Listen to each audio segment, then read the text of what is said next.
Welcome. আজকে class 12-এর যে কবিতাটা আমরা পড়ব সেই কবিতাটা নাম হচ্ছে shall I compare thee to a summer's day. কবিতাটা লিখেছেন উইলিয়াম শেক্সপিয়ার। উইলিয়াম শেক্সপিয়ারের লেখা shall I compare thee to a summer's day একটি সনেট। সনেট কি? বাংলায় সনেটের নাম হচ্ছে চতুর্দশ পংক্তি কবিতা, অর্থাৎ সনেটে 14খানা লাইন থাকে। সনেট লেখার সূচনা হয়েছিল ইতালিতে। বিখ্যাত ইতালিয়ান কবি পেত্রার্কের হাত ধরে সনেট জনপ্রিয়তা পায়। পরবর্তীকালে অনেকেই সনেট লিখেছেন। শেক্সপিয়ারও তার জীবদ্দশায় অনেক সনেট লিখে গেছেন। শেক্সপিয়ার জীবনে শুধু সনেটই লিখেছেন তাই নয়, তিনি ইংল্যান্ডের যেমন একজন বিখ্যাত কবি ছিলেন, সেই সঙ্গে ছিলেন তিনি একজন নাট্যকার। 16th সেঞ্চুরিতে তার লেখা বহু নাটক আজও পৃথিবীর বুকে জনপ্রিয়। তিনি কমেডি, ট্র্যাজেডি বা হিস্টোরিক্যাল প্লেস এরকম অনেক কিছু লিখে গেছেন। তার কতগুলি কালোজয়ী নাটকের নাম হচ্ছে ম্যাকবেথ, কিং লিয়ার, অথেলো, 12th নাইট, আরও বহু। তবে আজকে মূলত আমরা শেক্সপিয়ারকে একজন সনেট লেখক হিসাবেই দেখব, অর্থাৎ অ্যাজ এ পোয়েট শেক্সপিয়ার কেমন ছিলেন সেটা আমরা এই কবিতার মাধ্যমে জানব। শেক্সপিয়ার তার সমস্ত জীবনে 154খানা সনেট লিখেছেন। তার মধ্যে এই সনেটটি হচ্ছে 18 নম্বর সনেট। এই দেখো এখানে লেখা আছে সনেট নং 18। কবিতায় পরীক্ষায় প্রশ্ন আসে যে shall I compare thee to a summer's day কত নম্বর সনেট? What is the number of the sonnet shall I compare thee to a summer's day in the sequence of sonnets written by Shakespeare? পরীক্ষায় প্রশ্ন আসতে পারে, খুব গুরুত্বপূর্ণ প্রশ্ন। তো এটা হচ্ছে সনেট নং 18। এই সনেটের বিষয়বস্তু হচ্ছে conflict between time and art. আরও একটি গুরুত্বপূর্ণ তথ্য, পরীক্ষার প্রশ্ন আসতে পারে what is the theme of this sonnet? তখন উত্তর লিখতে হবে the theme of this sonnet is the conflict between time and art. Time is always destructive, অর্থাৎ সময় সব কিছুকে ধ্বংস করে দেয়। আবার আর্ট সময়ের বিরুদ্ধে গিয়ে চিরন্তন টিকে থাকতে চায়। তাই এখানে একদিক থেকে যেমন ডিস্ট্রাকশন অফ টাইমকে দেখানো হয়েছে, অন্যদিকে the eternal quality of art সেটাকে তুলে ধরা হয়েছে। এই কবিতাটা আমরা যে পড়তে চলেছি বা এই সনেটটা যে আমরা পড়তে চলেছি, এখানে কবি বলতে চেয়েছেন যে তার যে কবিতা, সেই কবিতার মাধ্যমে তিনি তার প্রিয় বন্ধুর যে প্রশস্তি লিখে যাচ্ছেন, সেই প্রশস্তি যুগ যুগান্ত ধরে মানুষের মনে বেঁচে থাকবে। যুগ যুগ ধরে মানুষ এই সনেটটি পড়বে, এমন দাবি তিনি করেছেন। দেখা যাক কি আছে এই সনেটে। শুরু করছি টেক্সটটা, খুব ভালো করে খেয়াল করবে। কবিতাটা শুরু হচ্ছে shall I compare thee to a summer's day. কবিতার শুরুতেই কবি প্রশ্ন করছেন যে shall I compare thee to a summer's day, অর্থাৎ কবি জানতে চাইছেন যে তিনি কি একটি তুলনা টানতে পারেন কি না। কার সঙ্গে তুলনা টানবেন? তিনি তুলনা টানবেন গ্রীষ্মের একটি দিনের সঙ্গে, এ সামার্স ডে। তার সঙ্গে কার তুলনা টানবেন? তুলনা টানবেন তার বন্ধুর, যাকে তিনি দি বলেছেন। এই দি কথাটির অর্থ, এই যে দি কথাটি আছে, এই দি কথাটির অর্থ হচ্ছে ইউ। এটা হচ্ছে পোয়েটিক ফর্ম বা আর্কেইক ফর্ম। এ দি একটা pronoun. Shall I compare thee to to a summer's day. কবি প্রথমেই প্রশ্ন করছে, অর্থাৎ কবির ইচ্ছে যে তিনি গ্রীষ্মের একটি দিনের সঙ্গে তার বন্ধুর তুলনা টেনে দেখবেন যে কে শ্রেষ্ঠ। তুলনাটা কিসের উপরে হবে? সৌন্দর্যের উপরে হবে। গ্রীষ্মকাল আমাদের দেশে অত্যন্ত কষ্টকর একটি দিন বা কষ্টকর একটি কাল, কারণ আমরা ভারতবর্ষে গ্রীষ্মটাকে অত্যন্ত তীব্রভাবে পাই, কিন্তু শীতকালীন দেশে, শীতপ্রধান দেশে গ্রীষ্ম অত্যন্ত মনোরম একটি ঋতু। তাই গ্রীষ্মকালটাকে সেখানে অত্যন্ত সুন্দর একটি ঋতু বলে ধরা হয়। সেই সুন্দর গ্রীষ্মকালের একটি দিনের সঙ্গে কবি তার বন্ধুর সৌন্দর্যের তুলনা টানতে চাইছেন। সেই তুলনাটা টানবেন কি না সেই প্রশ্ন তিনি ছুড়ে দিচ্ছেন। কেন প্রশ্নটা ছুড়ছেন? কারণ তার মনে হচ্ছে যে আসলে তার বন্ধুর সঙ্গে গ্রীষ্মের দিনের তুলনা চলে না। দ্বিতীয় লাইনে আসি, দাও art more lovely and more temperate. দাও বলতে কবি তার বন্ধুকে বোঝাচ্ছে। এই দাও একটা, এই যে দাও, এই দাও একটা প্রোনাউন। দাও কথাটার অর্থ হচ্ছে ইউ। আর্ট কথাটার অর্থ হচ্ছে আর, এ আর ই আর। এই যে আর্ট কথাটা রয়েছে, এই আর্ট কথাটার অর্থ হচ্ছে এ আর ই আর, অর্থাৎ ভার্ব আর, বি ভার্বের রূপ আর। দাও art more lovely and more temperate. Lovely মানে সুন্দর, টেম্পারেট কথাটার অর্থ হচ্ছে মডারেট বা সোভার। বাংলার অর্থ হচ্ছে নাতিশীতোষ্ণ। অর্থাৎ কবি মনে করেন তার বন্ধু একদিক থেকে যেমন গ্রীষ্মের একটি দিনের থেকে অনেক বেশি লাভলি, আবার অন্য দিক থেকে তার বন্ধুর সৌন্দর্য গ্রীষ্মের দিনের একটি সৌন্দর্য থেকে অনেক বেশি টেম্পারেট। অর্থাৎ তার বন্ধুর সৌন্দর্যের মধ্যে একটি সামঞ্জস্য রয়েছে এবং সেই সঙ্গে সেই সৌন্দর্যটা অনেক বেশি কোমল। কেন তিনি বলছেন যে তার বন্ধুর সৌন্দর্য অনেক বেশি টেম্পারেট, সেটা তিনি পরের লাইনে ব্যাখ্যা দিচ্ছেন। বলছে, rough winds do shake the darling birds of May. খুব ইম্পর্টেন্ট লাইন কবিতার এই লাইনটা। প্রশ্ন আসে, who shakes the darling birds of May. প্রশ্ন লিখতে হবে rough winds shake the darling birds of May, অথবা প্রশ্ন আসে what do the rough winds shake. Answer লিখতে হবে rough winds shake the darling birds of May. Rough winds বলতে কি বোঝাচ্ছে? রাফ উইন্ডস বলতে বোঝাচ্ছে তীব্র বাতাস। অর্থাৎ গ্রীষ্মকালে যেমন মনোরম বাতাস বয়, আবার কখনো কখনো গ্রীষ্মকালে আমরা দেখি কালবৈশাখীকে। এই যে কালবৈশাখীর ঝড়, সেই কালবৈশাখীর ঝড় যখন আসে তখন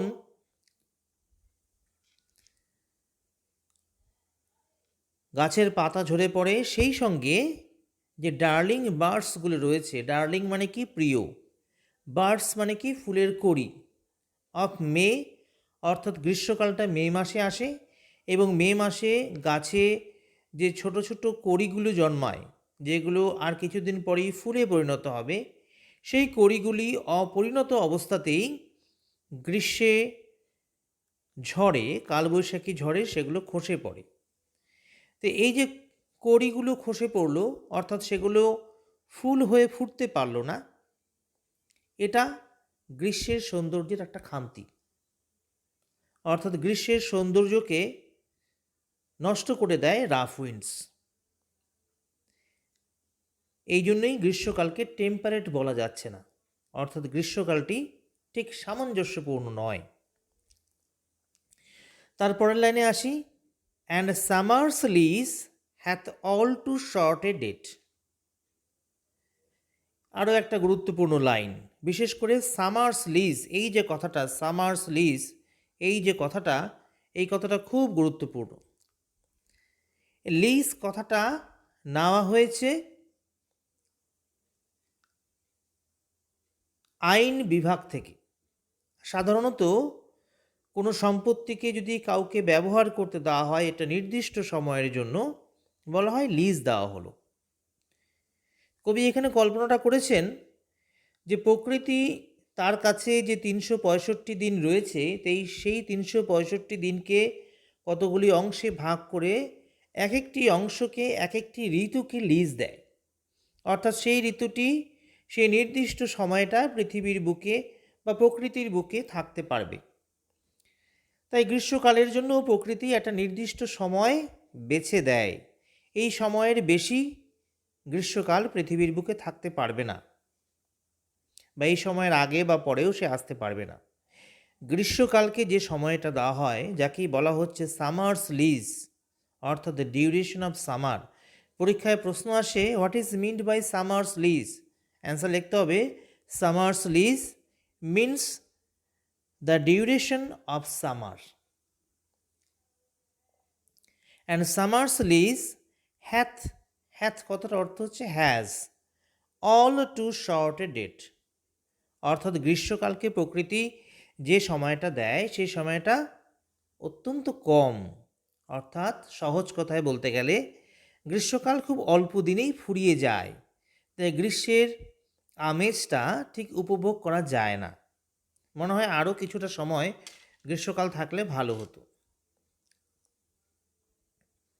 এটাও গ্রীষ্মকালের একটা খামতি। তাই কবি এই কারণে বলেছেন যে গ্রীষ্মকাল তার বন্ধুর তুলনায় অতটা লাভলিও নয়, অতটা টেম্পারেটও নয়। তার পরের লাইনে কি আছে? Sometime too hot the eye of heaven shines. কখনো কখনো আই অফ হেভেন খুব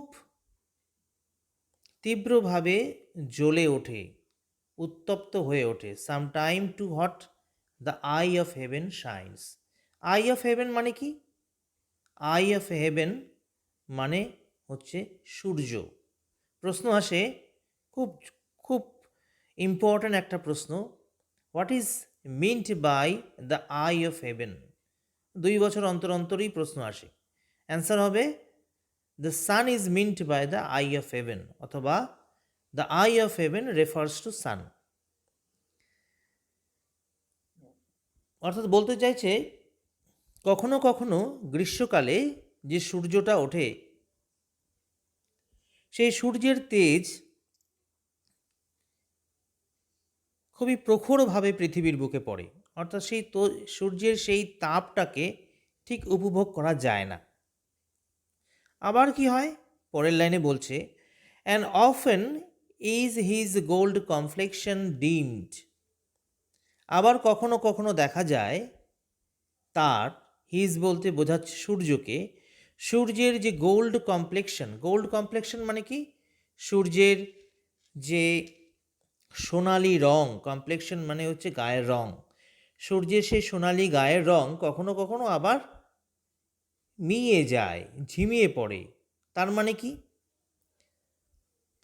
যে সূর্য কোনো কোনো দিন অত্যন্ত তপ্তভাবে পৃথিবীর বুকে তার তাপ ছড়িয়ে দেয়, সেই সূর্যই আবার কখনো কখনো মেঘের আড়ালে ঢেকে থাকার জন্য ঠিকভাবে পৃথিবীতে তার উজ্জ্বলতা ছড়িয়ে দিতে পারে না। তাই সূর্যের যে তাপটা পৃথিবীতে পৌঁছায় সেটা হয় খুব গরম দেয়, অথবা সেটা হয়তো তুলনামূলকভাবে ম্রিয়মান থাকে। যতটুক পর্যাপ্ত হওয়া উচিত ততটুক দেয় না। তাই যে টেম্পারেট কথাটা বলেছিল, এই টেম্পারেট কথাটা এখানে প্রযোজ্য। অর্থাৎ সূর্যের যে কিরণ সেটা কখনোই টেম্পারেট নয়, অর্থাৎ মেজার্ড নয়, মডারেট নয়, সোবার্ড নয়, যতটুক লাগবে ততটুক নয়, কখনো বেশি কখনো কম। এই দিক থেকে কবির বন্ধু সামার থেকে এগিয়ে আছে। সামারের আরও একটা ত্রুটির কথা বলল। আরেকটা কি বলছে? And every fair from fair sometime declines. এই লাইনটা খুব মজার। এখানে ফেয়ার শব্দটা 2 বার ব্যবহার করা হয়েছে, কিন্তু তাদের অর্থ বদলে যাচ্ছে।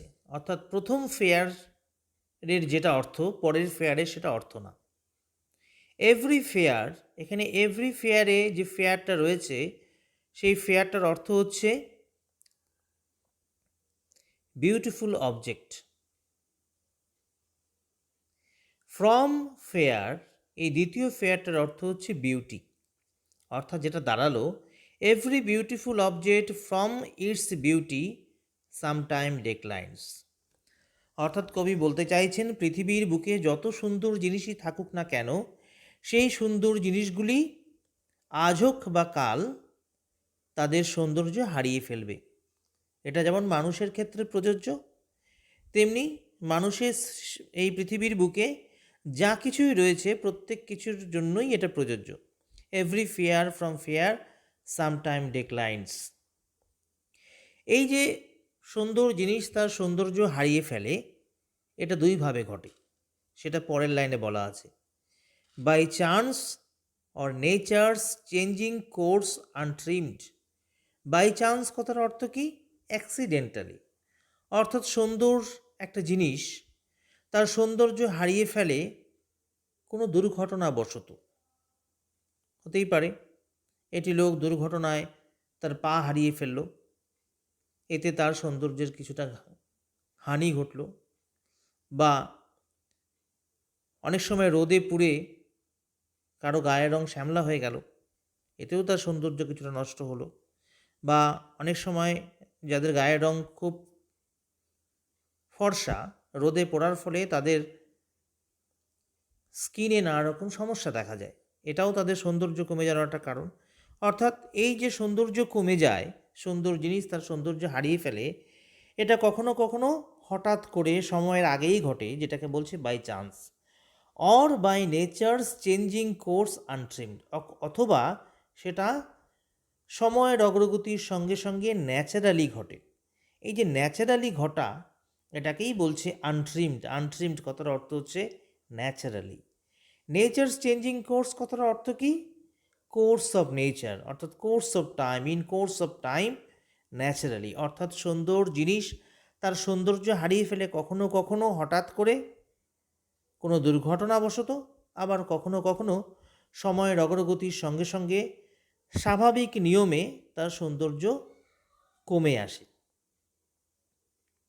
কবি বলছেন এটা প্রায় দেখা যায় অধিকাংশ সুন্দর জিনিসের ক্ষেত্রে, কিন্তু কবি মনে করেন তার যে বন্ধু রয়েছে, যে বন্ধুর রূপের প্রশংসা তিনি প্রকৃতির সঙ্গে করতে চলেছেন, but thy eternal summer shall not fade.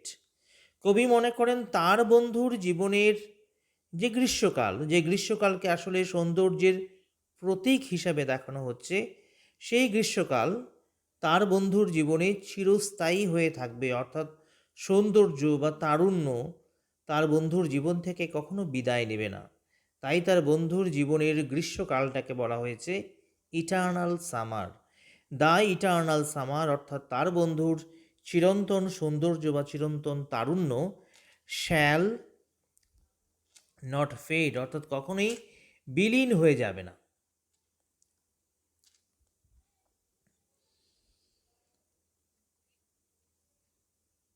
নর lose possession of that fair thou owest. শুধু যে তার সৌন্দর্য, ইটার্নাল সামার বলতে তার তারুণ্যকে বোঝাচ্ছে, কারণ পরের লাইনে সৌন্দর্যের কথা আলাদা করে বলা হয়েছে। তাই যদি প্রশ্ন আসে what is meant by eternal summer, বলতে হবে eternal summer means the youthfulness of poet's friend.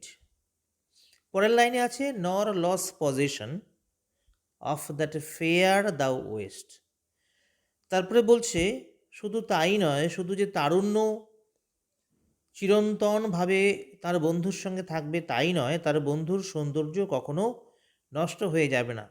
নর লস পজেশন, পজেশন মানে অধিকার, লস মানে হারিয়ে ফেলা, অর্থাৎ তার বন্ধু কখনো নিজের রূপের অধিকার হারিয়ে ফেলবে না, অর্থাৎ তার সৌন্দর্য কখনো কমবে না। Of that fair the West, fair মানে বিউটি, ওয়েস্ট কথাটা অর্থ হচ্ছে পজেস, এটা একটা ভার্ব। শুধু কি তাই, এছাড়াও কবি বলছেন নর শ্যাল ড্রেথ ব্র্যাগ দাও ওয়ান্ডারেস্ট ইন দাই শেড। খুব গুরুত্বপূর্ণ একটি লাইন।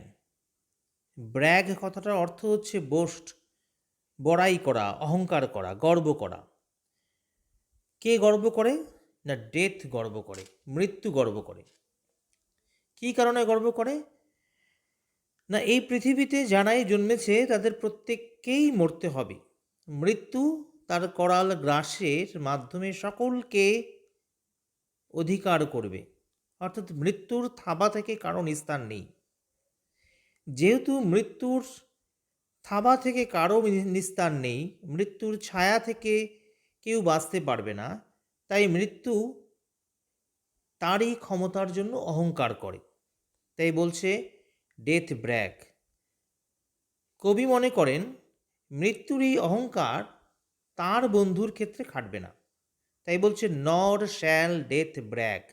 ডেথ কখনোই অহংকার করতে পারবে না। কি নিয়ে? দাউ ওয়ান্ডারেস্ট ইন দাই শেড। দাউ মানে কবির বন্ধুর কথা বলছে, ইয়োর।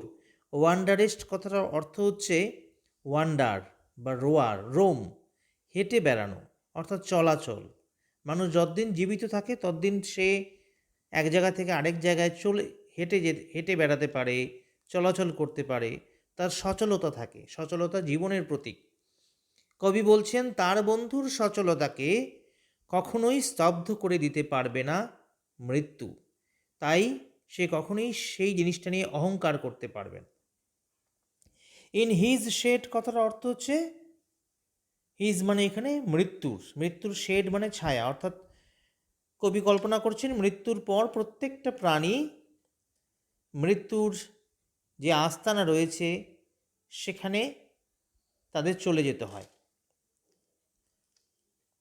কিন্তু কবির বন্ধুর ক্ষেত্রে সেটা হবে না। কবির বন্ধু কখনো মরে যাবেন না, তিনি অমর হয়ে থাকবেন। কিভাবে সেটা হবে? বলছেন when in eternal lines to time thou growest. সেটা তখনই সম্ভব হবে যখন কবির লেখা এই অমর পংক্তিগুলো, লাইন্স মানে এখানে পংক্তি, অর্থাৎ তার এই যে কবিতা, যে কবিতায় তিনি তার বন্ধুর রূপের বর্ণনা করে যাচ্ছেন, বন্ধুর কথা বলে যাচ্ছেন, এই কবিতার মাধ্যমে তার বন্ধু চিরদিন বেঁচে থাকবে। গ্রোয়েস্ট মানে সারভাইভ করা। হোয়েন ইন ইটার্নাল লাইন্স অর্থাৎ যখন তার বন্ধু তার এই অমর কবিতার মাধ্যমে টু টাইম দাও গ্রোয়েস্ট, টু টাইম মানে সময়ের বিরুদ্ধে, এগেইনস্ট টাইম। দাও গ্রোয়েস্ট মানে, দাও মানে কবির বন্ধু, হিজ এ ফ্রেন্ড, গ্রোয়েস্ট মানে সারভাইভ। অর্থাৎ poet's a friend will survive or live for ever through his poem against the destruction of time. সময়ের গতির বিরুদ্ধে গিয়ে তার কবিতার মাধ্যমে তার বন্ধু অমর হয়ে থাকবে। অর্থাৎ যদিও কবি বলছেন তার বন্ধু অমর হয়ে থাকবে, কিন্তু তার বন্ধু এই অমরত্ব পাবে তার কবিতার মাধ্যমে। অর্থাৎ কবি আসলে তার কবিতাটাকেই অমর বলছেন, অর্থাৎ তার সৃষ্টিকে অমর বলছেন। এইখানেই কবি বলতে চাইছেন his art is greater than the ravages by time, his art is eternal. কতদিন তার এই কবিতা ইটার্নাল থাকবে সেটা তিনি শেষ দুই লাইনে বলছেন। So long a men can breathe, যতদিন এই পৃথিবীতে মানুষের শ্বাস চলবে, অর্থাৎ যতদিন পৃথিবীর মানুষেরা নিঃশ্বাস প্রশ্বাস নিতে পারবে, অর্থাৎ যতদিন পৃথিবীতে প্রাণের স্পন্দন থাকবে, অর আইস ক্যান সি অথবা যতদিন এই পৃথিবীকে মানুষ তার দুচোখ মেলে দেখতে পারবে, ততদিন সো লং লিভস দি, ততদিনই কবির বন্ধু বেঁচে থাকবে। And this gives life to দি, ততদিন দিস মানে ততদিন তার কবিতা বেঁচে থাকবে এবং তার কবিতাই তার বন্ধুকে অমরত্ব প্রদান করে যাবে। অর্থাৎ তারই কবিতা, যে কবিতায় তিনি তার বন্ধুর কথা বলে গেলেন, সেই কবিতাই তার বন্ধুকে অমরত্ব প্রদান করবে। যতদিন মানুষ এই পৃথিবীর বুকে বেঁচে থাকবে, যতদিন তারা শ্বাস নিতে পারবে, যতদিন তারা চোখে দেখতে পারবে, ততদিন এই পৃথিবীর বুকে শেক্সপিয়ারের এই কবিতা বেঁচে থাকবে এবং সেই কবিতার মধ্য দিয়েই তার বন্ধুও বেঁচে থাকবে। কথাটা সত্যি, কারণ শেক্সপিয়ারের মৃত্যু ঘটেছে 1616 সালে, আজ আমরা 2020-তে আছি। প্রায় 400 বছর পার হয়ে গেছে, 400 বছরের বেশি পার হয়ে গেছে, প্রায় 450 বছর। তথাপি আমরা কিন্তু শেক্সপিয়ারের এই কবিতাটাকে ভুলিনি। শেক্সপিয়ারের কবিতাটা কিন্তু আজও বেঁচে রয়েছে, আজও আমরা সেটা পড়ছি। এটাই শেক্সপিয়ারের যে দাবি সেটাকে প্রমাণ করছে যে তারই ইটার্নাল লাইন্স তার বন্ধুকে বাঁচিয়ে রাখবে আমাদের মনে। এইভাবে কবিতাটা শেষ হচ্ছে। এখানে দেখো শেষ দুটো লাইনে যে ছন্দটা রয়েছে সেটা হচ্ছে আইডেন্টিক্যাল বা একই রকম, সেম। কীরকম? শেষ দুটো লাইনের প্রথম লাইনটা হচ্ছে so long as men can breathe or I can see, শেষ শব্দটা হচ্ছে সি। এবং তারপরের লাইনে so long lives this and this gives life to thee, এই সি এবং দি দুটো কিন্তু একই রকম উচ্চারণের দুটো শব্দ, অর্থাৎ দে আর অফ আইডেন্টিক্যাল রাইম। এই যে একই ধরনের ছন্দের শেষ দুটো লাইন, শেষ দুটো পংক্তি, এটা শেক্সপিয়ারের সনেটের একটা বিশেষ বৈশিষ্ট্য, যাকে বলা হয় কনক্লুডিং কাপলেট বা রাইমিং কাপলেট। এটা শেক্সপিয়ারের সনেটে দেখা যায়। এভাবে আমরা কবিতাটা পড়লাম। এখন প্রশ্ন হচ্ছে, এই যে কবিতাটা আমরা পড়লাম, এই কবিতাটায় কবির বন্ধু কে? কাকে তিনি এই কবিতাটায় অমর করতে চেয়েছেন? যাকে তিনি অমর করতে চেয়েছেন তার নাম নিয়ে অনেক বিতর্ক রয়েছে। অর্থাৎ কেউ বলে আক্ষরিক অর্থে তিনি কাকে বোঝাচ্ছেন সেটা বোঝা যাচ্ছে না। তবে মোটামুটি যেটা অধিকাংশ লোক মনে করে সেটা হচ্ছে আর্ল অফ সাউথহ্যাম্পটন।